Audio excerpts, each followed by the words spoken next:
Hey guys, so today I interviewed Dennis, who is a lifelong hiker and is an online client of Summit Strength. And we talk a little bit about his background in hiking, his training he was working through with Summit Strength, as well as a major incident that he's had recently on the trail and how he's been going about overcoming it. Now, this is a really interesting episode for anyone who's dealt with a significant injury or significant setback in their hiking, who maybe previously have gone through it or going through it right now, and who's interested in hearing a little bit about the mindset and a little bit about the approach to get yourself moving forward and keep positive when something major goes wrong. So I really hope you enjoy today's episode, and let's get into it.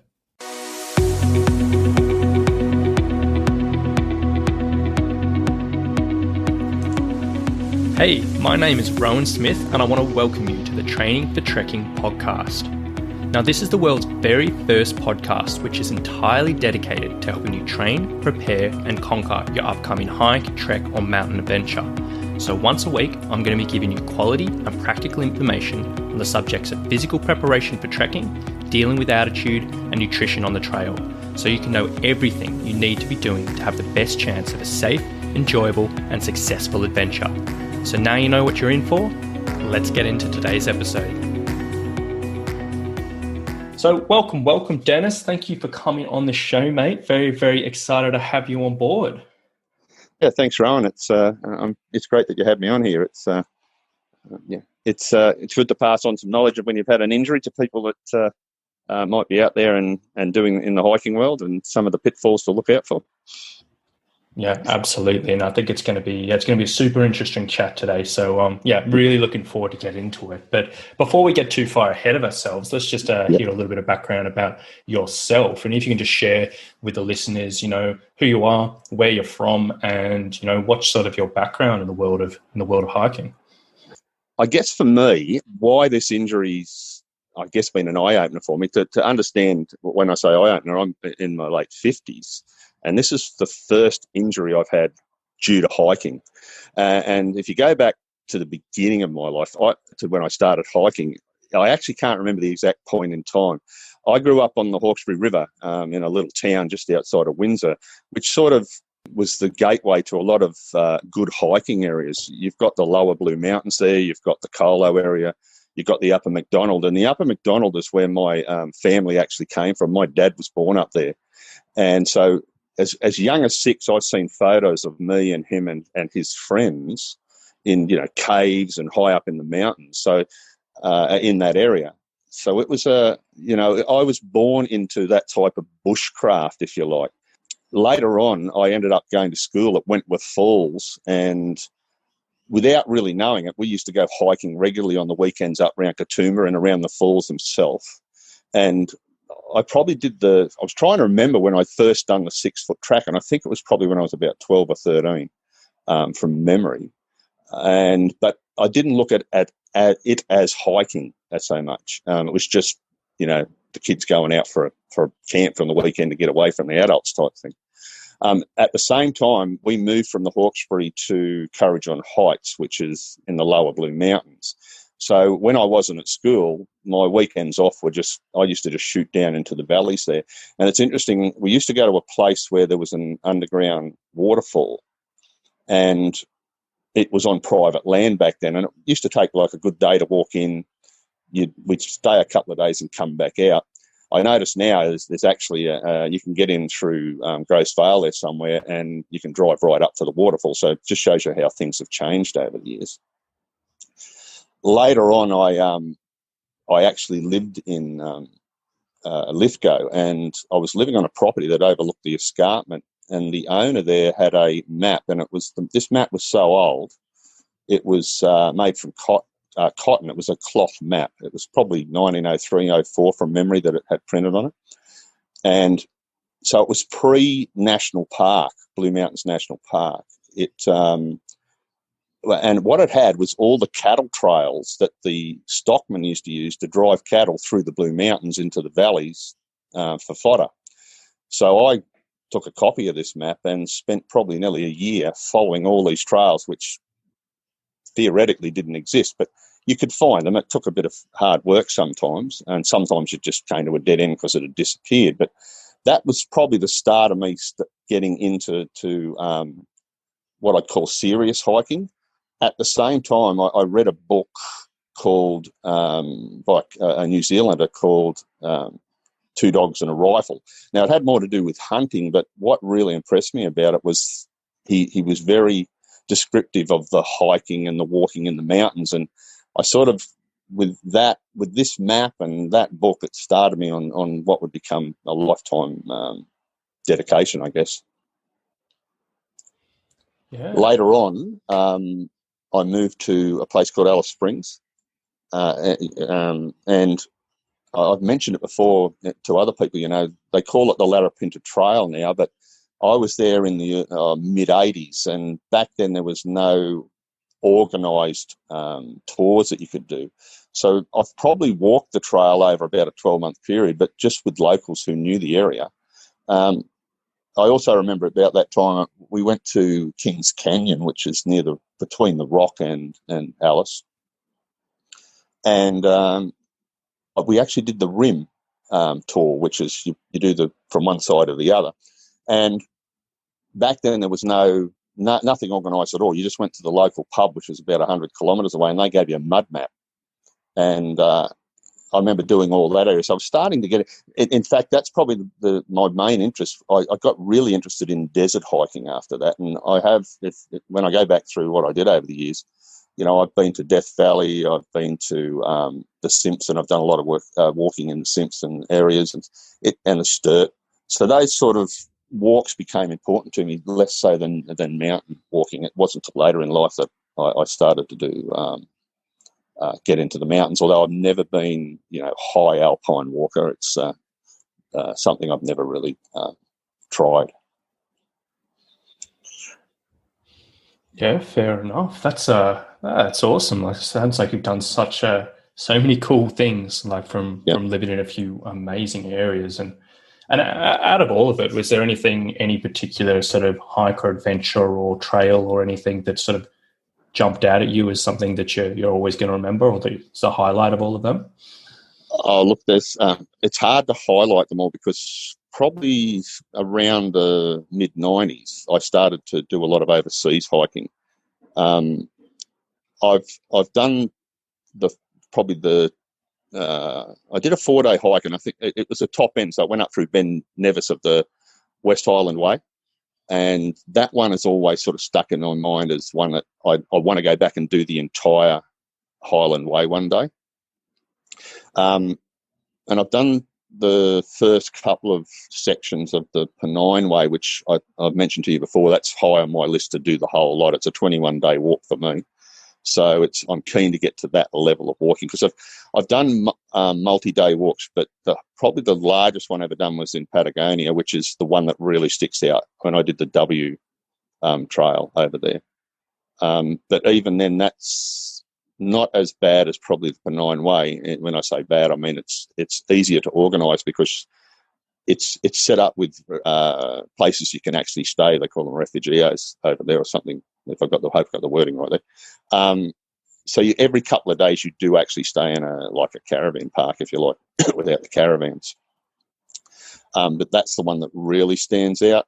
The other one, of course, would be when I Mount Towak. Nothing special except I ended up with a broken ankle. Yeah, you won't be forgetting that one. No, not in a hurry. We're gonna get to that in a second, but before we dive into all of that, so we started working together and training together probably a few months ago from the recording date. When we first started working together, or we first chat, what were sort of the things you were looking to particularly train for or particularly improve on? Well, what happened was about 5 years ago, I contracted a viral disease called sarcoidosis. Now, for people that have never heard of it, it's basically an immune disease. It attacks your immune system, and there's no set pattern for it. It's not like, say, the common cold. You're going to get certain symptoms. The trouble with sarcoidosis, it has so many variations on the symptoms you can get that it's very hard for them to diagnose it. And I ended up in hospital. My body was making kidney stones at a rate faster than most people normally wouldn't do. So I ended up at St Vincent's, and after they got that under control, they then looked into why my calcium levels were so high in my body. And I ended up at the immune centre with the professor there, a guy by the name of Professor Carr, who's like one of the top in the world immune doctors. And he ended up diagnosing, it took 10 days, but he ended up diagnosing me with this sarcoidosis. And basically what happens is the treatment is often worse than the disease. And I ended up nearly 5 years being basically, I couldn't go outside. I couldn't do all the things that I like to do. I could go outside, but I had to be extremely careful what I did. Any sort of a cut that became infected would be almost impossible to treat, because the type of drugs they're giving you are basically the same ones they give you for cancer treatment. And to kill the virus, they have to actually destroy your immune system, so it's got nothing to live on. So it's any time I walked anywhere or did anything, I had to be extremely careful that I didn't end up with even a common cold, because it basically it could quite easily have killed me. So at the end of that 5 years, you can imagine I put on weight, not only because of the lack of activity, but also the type of drugs they give you encourages your body to put on weight. So I went from memory, I was probably about 98 kilos up to 120.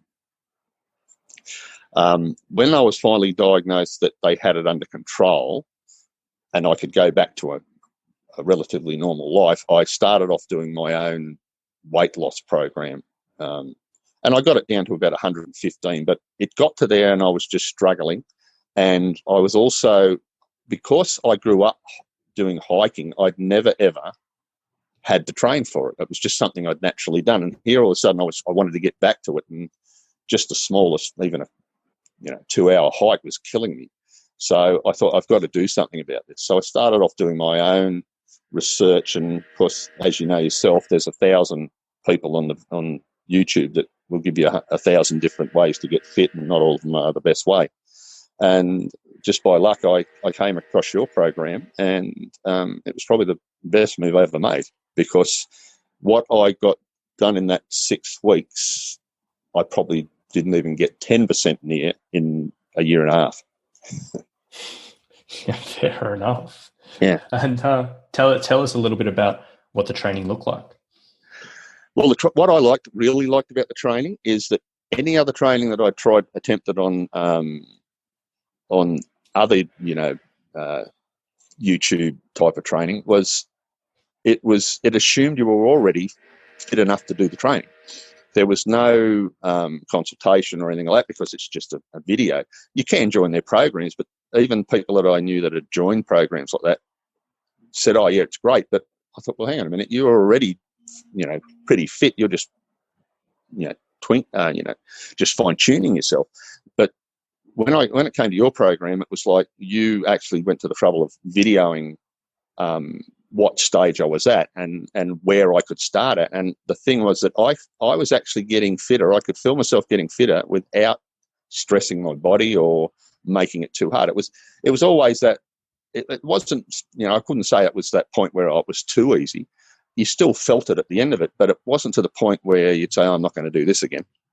I've got a few issues with my body. Like I had a bad knee, and it was locking up. In fact, in that training period, my knee got to the point where my physio said, "Look, your knee's at that. It's good enough that we don't have to worry about it too much." So the training was improving me without me actually stressing myself. And that's one of the big, always been one of my problems with it when it comes to training.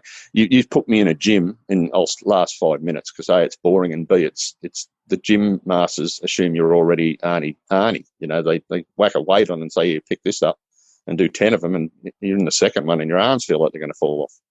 So I'd rather your style of training and coaching. And that's the other thing, like you said, it's a coaching. You coach people into so that in the sense that training becomes hard, whereas coaching is like how you get to a certain point. That's how I see it anyway. And that's what I like about the program. And I was right at that point that this last hike I did at Mount Towak, where I broke my ankle, was the last one I was going to do before doing the 6 foot track. The following week, I was going to do the 6 foot track, which would have been my first multi-day hike since contracting psychosis 7 years ago, 6-7 years ago. And then in amongst all that training that you were sort of describing, was there anything in there that you hadn't really done before, or any of the sessions or exercises or workouts that you hadn't experienced before?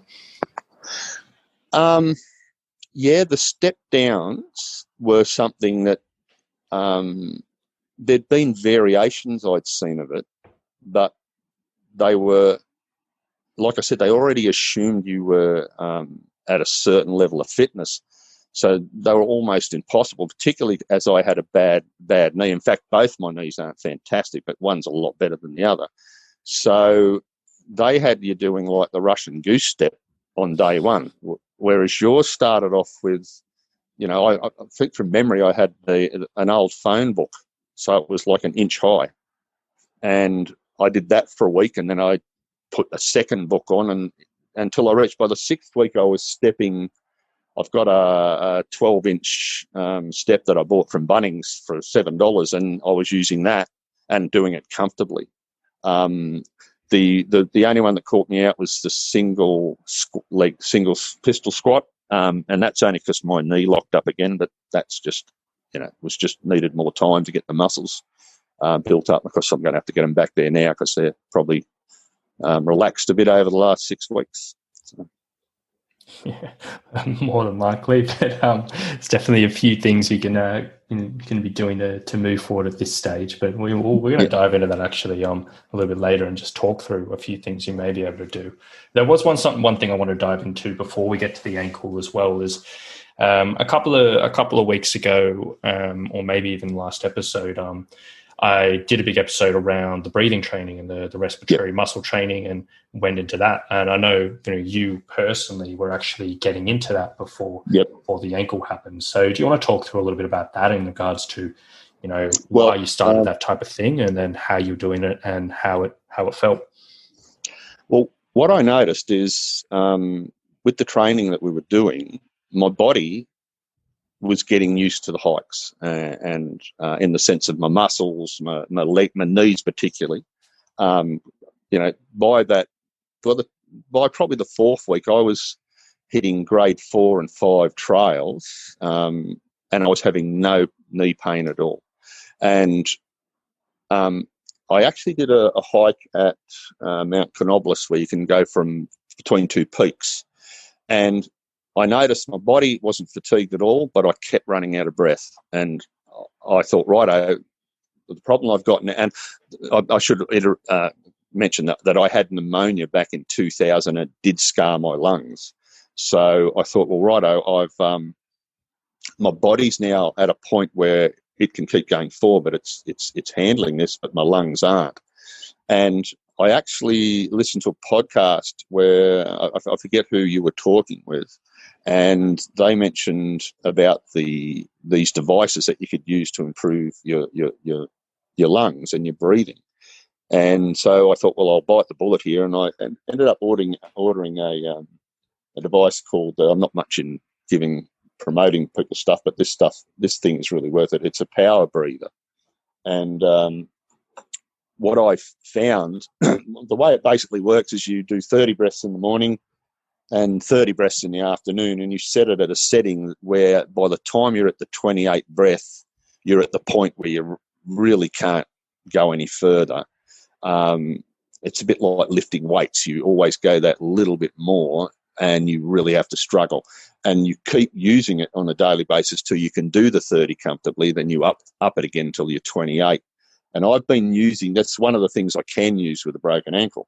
And I've noticed even just, I've probably been using it from memory, about 4 weeks, and I'm sleeping better. I'm getting much deeper sleeps. I'm yet to see how it's improved my walking ability as far as breathing goes and stamina in the lungs. That'll come when I get my foot back. But I highly recommend a device like this anyway if people are struggling with getting stamina to their breathing. And then, out of curiosity, how much did the model that you bought set you back? This particular one, it comes in 3 different levels. There's a light, which I didn't bother with. There's a medium and a heavy. I've got the medium, and it cost me, delivered to my front door, $89, which to me is not a lot of money for stamina in your lungs. I don't know if I might not even need the heavy one. The heavy one, from what I read about, is more for full-time athletes, marathon runners, people like that. At the moment, I'm probably only 50% of the capability of what this can take me to. So, and I've noticed a big improvement. So to me, it's money well spent. And I didn't really do a lot of research. You could probably pick it up cheaper elsewhere, but I'm not one to, unless it's $1 million, I'm not one to haggle over a few dollars. Yeah, fair. Okay, well let's dive into the ankle, because you've mentioned it a few times, and obviously we want to go into that. So, about 6 weeks ago, you had a bit of an incident on one of your hikes on the trail. Can you just talk us through how it all happened? Yeah, well, what it was, like I said, it was preparation for the 6-foot track. So I picked the Canobolas Mountain Reserve and decided to do a series of just one-day hikes there. Mainly because there's a wide variety of terrain in that very small area. You've got everything from grade 3 to grade 5. Now, on the last hike I did at Wedden Mountain, I actually ran into another hiker there from Orange, and he mentioned Mount Towak as a great place to go hiking. So I did my research, and I found that there's actually a 15-kilometre out and back trail. It's called the Mount Towak via the Glider Trail hike. So I thought, right, I'll tackle that one. It actually starts off at a place called the Pine Ridge Trail. Now, to get an understanding, the Pine Ridge Trail is just a fire trail that leads up to the Glider Trail. It's not maintained in any way, and it's probably one of the steepest sections of the entire walk. Not only that, but even though they've got a gate to keep vehicles out, motorbikes have managed to get around it, and so they've all the way up these steep sections. There's these little, they've cut, the wheels have cut ridges in the track, and they've turned into the little washouts. On the particular day, I made it to the top of Mount Towak. That wasn't an issue, and it was coming back, and I was probably not more than 800 metres from where my car was parked, maybe a little bit more, but I got to this section, and there's at the end there, and it's like 5 very steep drops with a little ridge and then another one. And the whole trail is that typical very small stone on sandstone type trail, and by the width of a vehicle.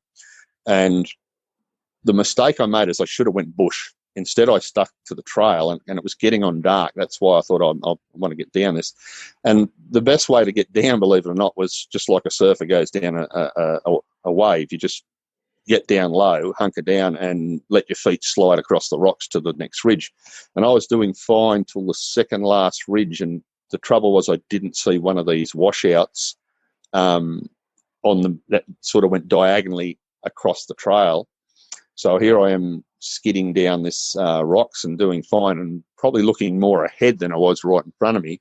And my left foot went straight into this washout, and it stopped, but I didn't. So what happened was, it locked into this. It was like a perfect fit for my shoe.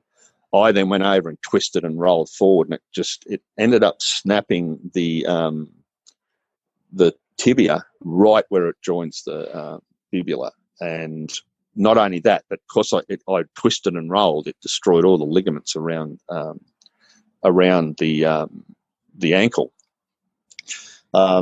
Luckily, I had phone reception there, so I didn't have to fire. I was walking solo, which I do most of the time, although my cousin often hikes with me, but he just wasn't there this weekend, so I was on my own. But I got my phone, and I recommend everyone should have this on their mobile, is an app called Emergency Plus, because it means you don't have to worry about looking up, even with 000 or anything, you simply just push that and it gives you all the options. It gives you police, ambulance, SES, whoever you need. But more importantly, it gives you GPS location. So I sort of hit that and called emergency and gave them my GPS location, and they were there in 45 minutes, which was pretty impressive. But where I wasn't easy to get to. They couldn't get through with the ambulance right to the top because it was just too steep. And also they had to arrange for somebody. The police had to come out and cut the lock off the gate and so forth so they could get even closer. But it ended up the SES were there. And, I owe a lot of thanks to not just the police and the ambos, but and the paramedics, but also the SES, because there was about 5 or 6 of them. And they had to set up all these pulleys on the trees on this trail and then basically winch me down to where the ambulance was. And they had, there was one paramedic and these 5 SES guys basically skidding down this really steep section with me sitting in this I guess it's a skid pad to get me down to where the ambulance was. So I'm very grateful for what they did. And then from there it was to hospital, and it took a couple of days before they could operate. I'd have to say to people, if you're ever going to break your ankle, the worst part isn't actually the after effects. It's when they're doing all the setup before the operation, because they've got to get that bone back in place. And I don't think they make a painkiller that's strong enough. And anyway, that was 6 weeks ago. I've had the cast removed once, and they had a look, and they took the stitches out. Then what they ended up doing with my ankle is it was that badly, the ligaments were that badly destroyed, I guess, is they ended up putting a titanium strip to hold the bone into place, and then they actually physically screwed my ankle to lock it so I can't move it. And that allows the ligaments to actually return to the right setting and heal properly.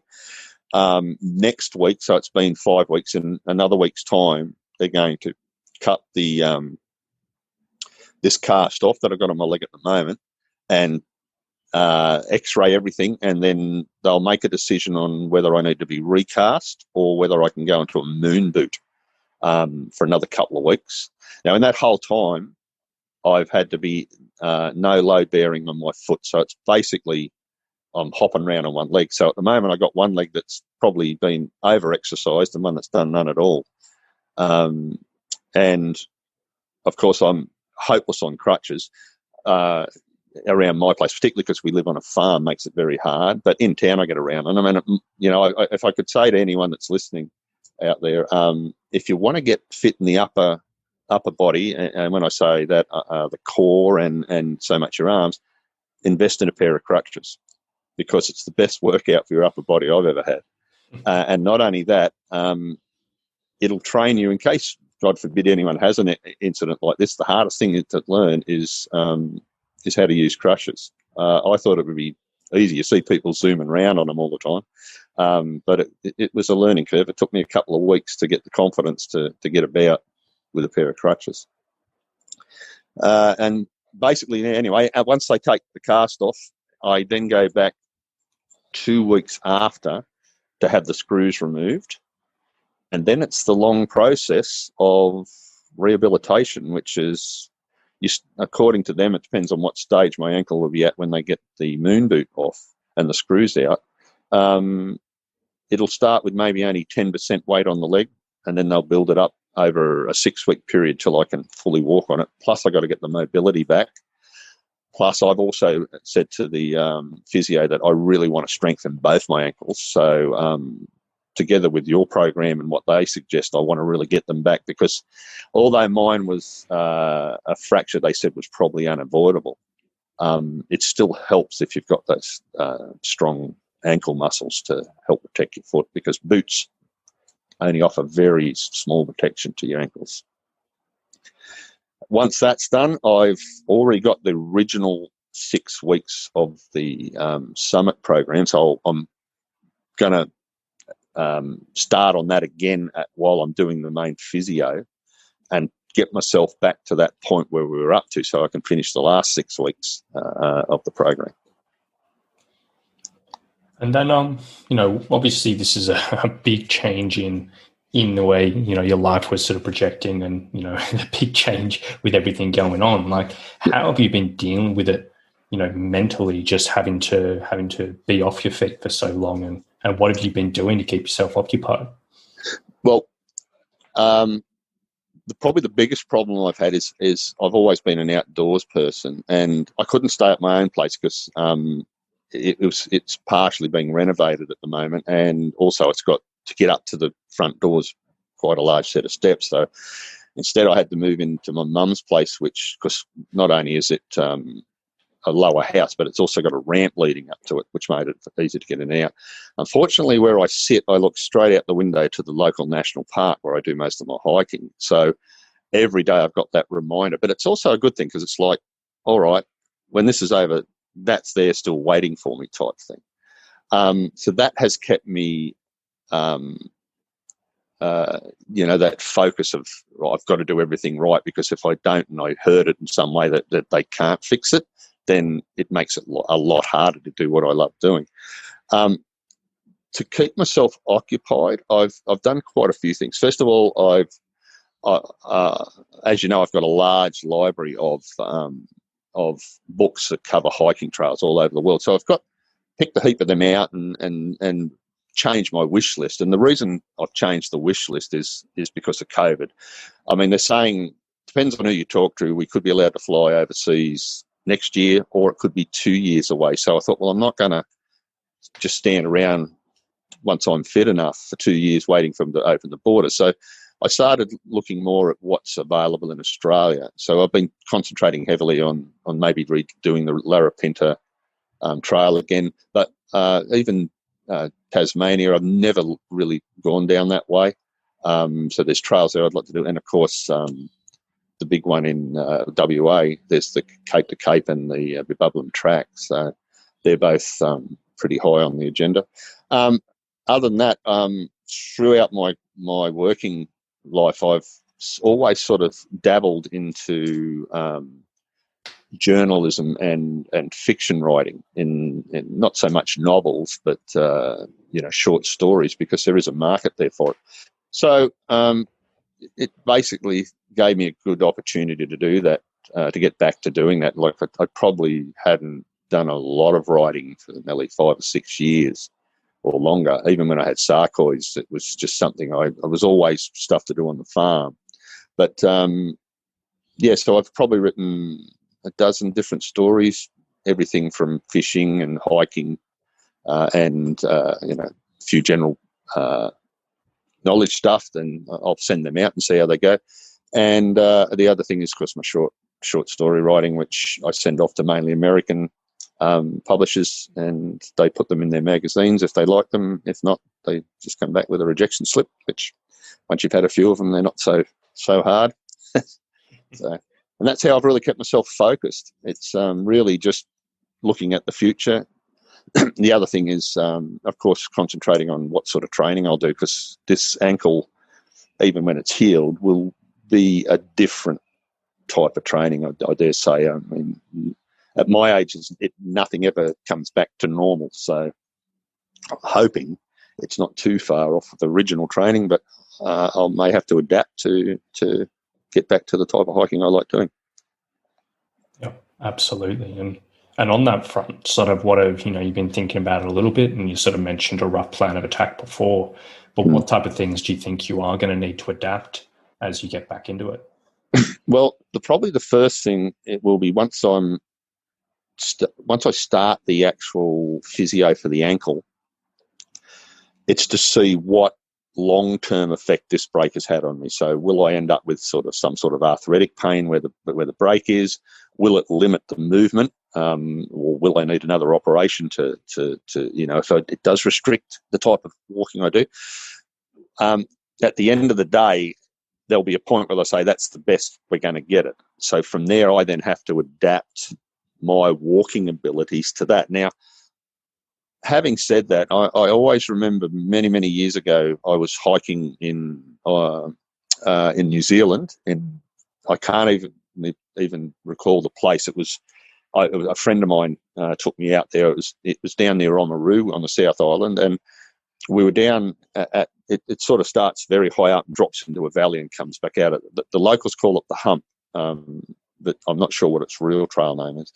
But there was a guy on that trail. He was a Scottish man who lived in New Zealand, and he was 80. He was celebrating his 80th birthday on this walk, and he was telling me how only 2 years before he'd had both hips replaced. So that's always a bit of an inspiration for me, because I think, well, I'm only 57 with a broken ankle. If he at 80 can do a fairly hard hike like the hump with 2 hip replacements, then I should be a spring chicken compared to that. So I'm hoping that that's how it's going to turn out, that this will be just a 6 or 8 or 12 week setback that I can get back on track. Yeah, nice one. I like that. I like that story of having that inspiration, that you've seen that bloke who's conquering things after such a big setback further down the line. That's definitely no excuses now, eh? No, that's it. Yeah. How good. And then if someone else was going through something similar, so like I know before we hopped on, I was saying, I know a lot of people go through stuff like this, whether it's not specifically a broken ankle, but some type of, out of the blue injury, which happens, which sets them back, which gets them off the trail and doing things what they love for, a significant amount of time. Now, if someone else was going through something similar in that respects, is there any words of advice that you would give them to help them get through it all? Yeah, and it's the one that probably got me through it all, and didn't put me into any sort of depression at all over it. To understand what I'm about to say is, when I actually, when my ankle broke, I heard it break. It's true what they say. It sounds like a piece of celery snapping. And the first thing I thought of wasn't, oh, I've broken my ankle. The first thing I thought, oh no, I won't be able to go hiking. That was actually literally the first thing that went through my head. And I was thinking about that the whole time that I was being winched down the mountain and driven to the hospital. Anyway, I was in the emergency ward for most of the first day and a half until they could get me into an operating theatre. But that whole time I'm there, I'm thinking, well, I sort of started to turn it around in my head to start think of the more positive things rather than think of the negative side of it, like how long it's going to take, what could happen. Could this end could it end my hiking career? I didn't go down that path, and I thought, no, let's look at it. Righto, what's this do? Well, it's a reset, righto. That's how I looked at it. And every time that somebody asked me about it, how did it happen? I talked to them about hiking and pretty much why I do it, because it's amazing how many people went, oh, why do you go hiking? So I kept thinking of the positive side, and I talk positively to these people that would ask me, the nurses, the doctor, even people that came to visit me, and I'd say, I'm looking forward to the training. I'm looking forward to getting back to that peak physical fitness and being even better, so that when I go, I know that I'll be even better prepared than I was when this happened. And whatever you stay in that mindset, you can't get depressed, because it's like, every day, even the 6 weeks where I couldn't weight bear and there wasn't a lot I could do, I still was saying, right, what can I do? So I do these exercises with my legs that didn't involve putting weight on them. I could still do upper body training. So everything was still like, all right, I've just got a little bit of setback in one area. It's not my whole life's over. And once you've got that mindset, it's quite easy to get through it all. I'm not saying it's easy. There's days when I wake up and think, oh, not this again, because it does become a bit monotonous. But you just shake that out of your head and keep going. Yeah, fantastic. That's such a really interesting point, and such an interesting mindset shift. I'm trying to say, losing my words. Yeah. I'm so glad you brought that up, because that sounds like a really, really powerful way of looking at things. And like from today, I feel like you've really shared some really interesting history about yourself as the hiking you've done, but also some really super valuable stuff around this whole process you've been going through, and I'm sure a lot of people are going to resonate with it all who are going through similar things. Like from all the stuff that we covered, is there anything else that maybe we haven't touched on that you wanted to add, or any last words before we finish things up? Look, probably the only thing is, like I said, I'm 57, and I know of people in my lifetime who have been similar ages or older who had a setback like this, and they basically never go back to it, or they don't go back fully to it. Like they'll say, no, I'm not going to. For instance, I could just as easily have said, I'm not going to do any more hikes over grade 3, which really limits you worldwide, particularly because I love travelling overseas to hiking areas. But especially in Australia, because Australia's trails are probably not the best compared to, say, America's and Canada's and so forth. So to me, it's like, don't give up if you have an accident. It doesn't matter if it's your leg or whatever. Always keep the dream of, I'm going to keep going to this to the very end. I won't be happy unless I say the day I finally say I'm going to drop to grade 3 and I'm in my 90s. That's when that'll make me happy. And I think everyone should be the same. Everyone should never, ever give up just because of a setback. Absolutely. Oh, that's such a great note to end things with. And thank you so much for coming on today, Dennis. I think you've shared some really valuable insights from going through this particular type of process. And obviously we all hope and pray that it doesn't happen to us, but when it does, I think this will be a really good resource for quite a few people to sort of have a listen over and sort of hear a little bit about your story and a little bit about the things you've shared today. So thank you so much for coming on. I really appreciate it.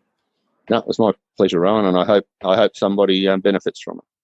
So I hope you've enjoyed today's episode, guys. I really did enjoy having Dennis on. Some really interesting insights he shared with us, and it was really great to hear a little bit more about his background and his journey after such a big injury. Now, if you were interested in learning a little bit more about the training that Dennis was talking about and helping him before this incident, you can find all the information at summitstrength.com.au/online.